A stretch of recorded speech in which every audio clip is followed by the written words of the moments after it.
Good morning. It's about 40 degrees today compared to yesterday. It was kind of windy, so I started kind of late a little bit. I did install a 2x12 by 22 LVL, which is kind of heavy and cumbersome. So we're building a garage with 10-foot walls and a gambrel roof. So the upper would be deck area for shop or storage. I'm still debating on that. Eventually, we'll put in a staircase. So the typical framing for this garage, city, 1 16 center, and then we went with I-joist. LVLs were too expensive. So this is more or less how the design is coming out as we plan. We're still in 6th or 7th day right now at the moment, weather predicting, and of course work and manpower. So I'll show you some of the details that we incorporated into the garage for the overall span. I'm gonna turn on my camera because I can't flip it, and you can see the details, and I'll try to point them out as I go along.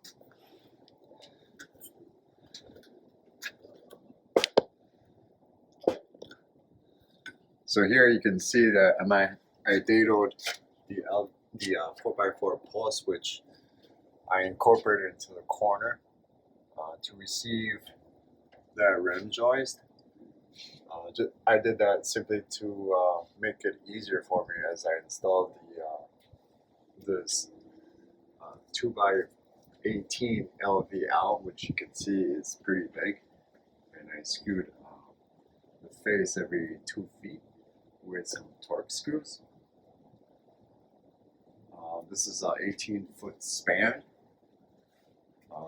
so I had to look up some codes in relation to the load bearing and so forth. And this will be the overhead garage door. This is where the garage door will be installed, is on the LVL. And here you can see the I-joists are setting directly below the studs. This right here, the opening is for the overhead door. As you can see, it's about 2 feet in between. And I'll address it eventually once the door comes in, and I'll try to frame that inward. Go to the other side. So that's 22 feet across to the outside walls. As you can see, all the I-joists are directly below the wall stud. Here I found a window, relatively inexpensive, and I just thought that this will allow me sunlight as sun comes on this side of the building. Hopefully it'll warm it up a little bit. Towards the back, I decided to install LVL. They're easy to work with. The framing in between versus the I-joist, I believe.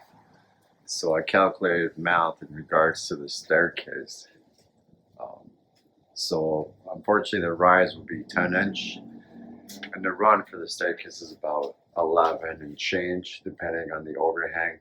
So I'm hoping that I'm able to allow, material as I build stuff, depending on what I designed or plan on doing with the garage as far as functionality.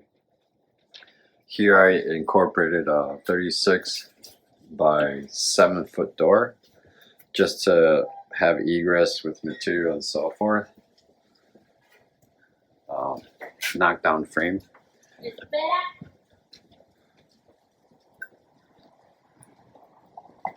Here's 8-foot sheathing with tie back, and then I have to come back and address the upper. It's just under 4 feet, so it burns up about 60% of the sheet on that face, and eventually this will come and we'll address this as well, the sheeting. I've used, not too many people use in the framing industry, is these turnbuckles, which I rented, local builder supply. I think I paid $50 for 14 turnbuckles. As I string these walls, this makes it so much easier to adjust you know, to an eighth inch to whatever I need to address it so it's straight and plumb as I'm building this garage. So I have three turnbuckles. At this garage is about 32.5 feet long.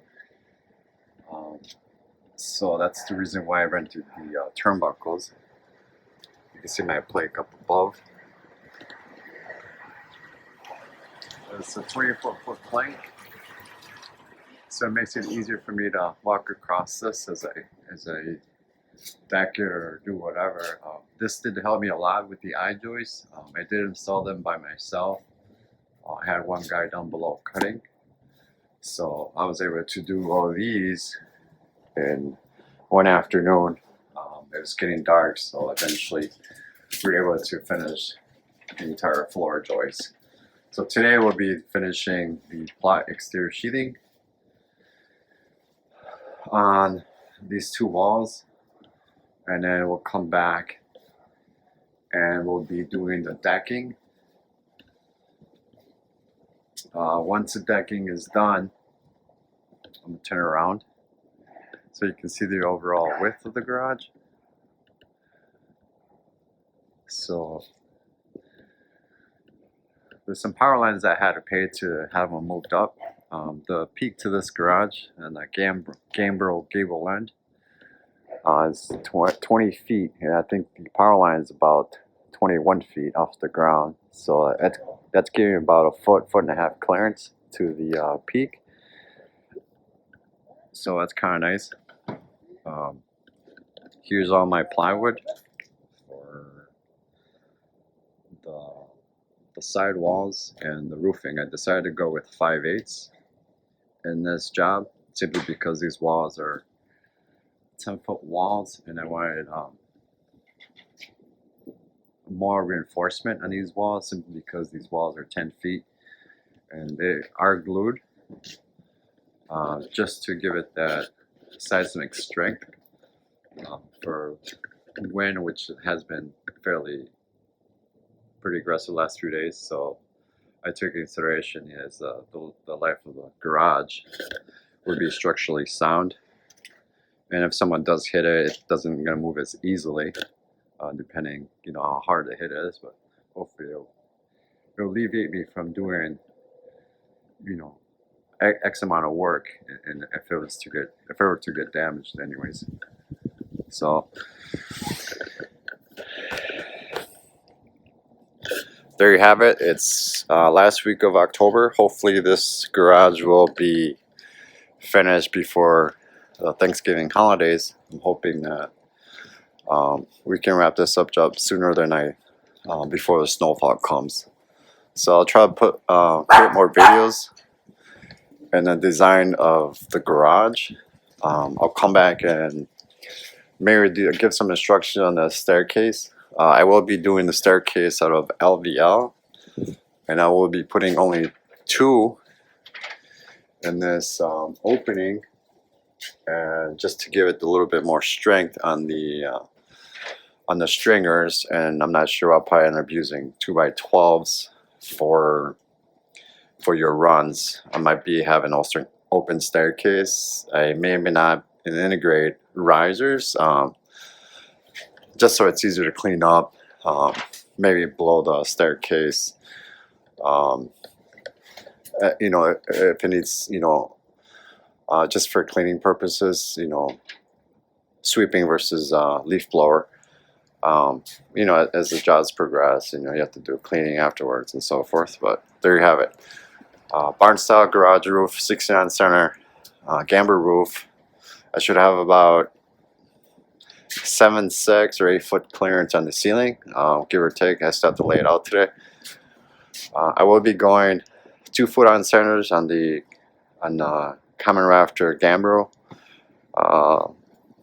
rafters. Hopefully it doesn't deviate from the inspectors, how the plans were submitted, and sometimes they don't like that, they change so I'm hoping that will pass, simply The reason why I did that is to save money on material. So I'm hoping that that will pass. Well, stay tuned. We'll keep in touch. Stay tuned.